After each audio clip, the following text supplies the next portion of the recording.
Subscribe कीजिए धर्म सिंधु शास्त्रीय अनिकेत पाठक चैनल को और बेल आइकन को दबाइए सनातन धर्म से जुड़ी महत्वपूर्ण जानकारियां सबसे पहले प्राप्त करने के लिए। आप सभी दर्शकों को मेरी ओर से प्रणाम। आज के इस वीडियो के माध्यम से हम जानेंगे घर में नित्य की जाने वाली पूजा विधि के विषय में, क्योंकि कई व्यक्तियों के मन में यह संदेह सदैव रहता है कि घर में भगवान तो स्थापित हैं, लेकिन उनकी नित्य पूजा पाठ इत्यादि हम कैसे करें, उनकी सेवा हम किस प्रकार से करें। विशेषतः हम आज शालिग्राम भगवान की पूजा के विषय में जानेंगे कि उनकी किस प्रकार से हम सेवा करें, उनकी किस प्रकार से हम अर्चना करें, पूजा पाठ इत्यादि करें तो हमें अभीष्ट फल की प्राप्ति हो।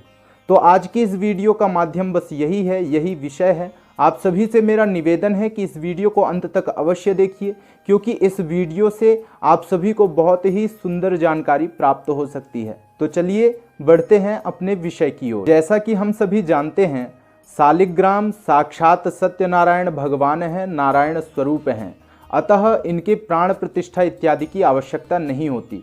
और स्कंद पुराण में भी कहा गया है कि शालिग्राम शिलायास्तु प्रतिष्ठा नैव विद्यते, कि शालिग्राम शिला की घर में प्रतिष्ठा इत्यादि नहीं होती, एवं इनकी पूजा में आवाहन और विसर्जन की आवश्यकता भी नहीं होती।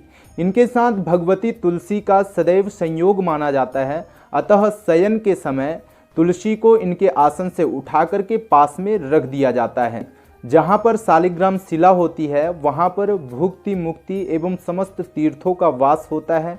बृहद धर्म पुराण में भी कहा गया है, गंगा प्रवाहे शालिग्राम शिलायाम च सुरार्चने द्विजपुंगव नापेक्षे आवाहन विसर्जने, अर्थात गंगा जी में, शालिग्राम शिला में, शिवलिंग में किसी भी देवी देवताओं की उपासना, पूजन इत्यादि बिना आवाहन विसर्जन के किया जा सकता है।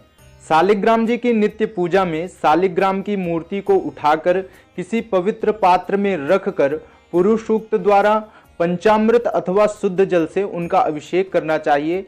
तत्पश्चात उन्हें एक शुद्ध वस्त्र से पोंछकर यथास्थान सुवासित तुलसी के साथ विराजमान कर देना चाहिए। उसके बाद पूजा प्रारंभ करनी चाहिए।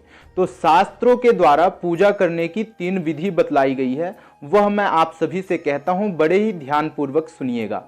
तो सबसे पहले संध्या वंदन आदि नित्य कृत्य संपन्न कर आचमन, पवित्री धारण, मार्जन, प्राणायाम तथा पूजन का संकल्प करें। हाथ में पुष्प लेकर गणपति एवं गौरी का स्मरण पूर्वक भगवान शालिग्राम का ध्यान करें। शालिग्राम में भगवान विष्णु की नित्य सन्निधि रहती है, इसलिए उनका आवाहन नहीं होता, केवल उनका ध्यान किया जाता है। तो इनका ध्यान किस मंत्र द्वारा करना चाहिए मैं आप सभी के स्क्रीन पर दिखा रहा हूं। बड़े ही ध्यानपूर्वक अपने स्क्रीन को देखिए और समझिए। हो सके तो इस मंत्र को कंठस्थ अवश्य कर लीजिए। नमोस्त्वनंताय सहस्रमूर्तये सहस्रपादाक्षिशिरोरुबाहवे सहस्रनाम्ने पुरुषाय शाश्वते सहस्रकोटि युगधारिणे नमः। तो बंधुओं, इसी मंत्र का उच्चारण करते हुए हमें भगवान शालिग्राम, भगवान विष्णु का ध्यान करना चाहिए। तत्पश्चात पंचोपचार, दसोपचार अथवा षोडशोपचार द्वारा इनका पूजन करना चाहिए। तो आइए अब हम जानते हैं इन तीनों पूजा विधि के विषय में। सबसे पहले पंचोपचार पूजा विधि। पंचोपचार पूजा विधि में सबसे पहले भगवान के विग्रह पर चंदन का लेपन करना चाहिए। तत्पश्चात उन्हें पुष्प अर्पित करना चाहिए। फिर धूप, दीप एवं नैवेद्य समर्पित करना चाहिए। तो ये तो हो गई पंचोपचार पूजा विधि, जो कि अत्यंत सरल एवं सहज है, जिसे आप नित्य कर सकते हैं। अब हम जानते हैं दसोपचार पूजा विधि के विषय में कि दसोपचार पूजा विधि किस प्रकार से करनी चाहिए। दसोपचार पूजा विधि में सर्वप्रथम पाद्य, अर्घ्य, आचमन और स्नान, 4 आचमनी जल निवेदन करना चाहिए। तत्पश्चात वस्त्र निवेदन करना चाहिए। फिर गंधानुलेपन मतलब गंध, चंदन लगाना चाहिए भगवान को। फिर पुष्प चढ़ाने चाहिए। पुष्प के बाद धूप, फिर दीप और नैवेद्य इत्यादि अर्पित करना चाहिए। उसके बाद आता है षोडशोपचार पूजन विधि।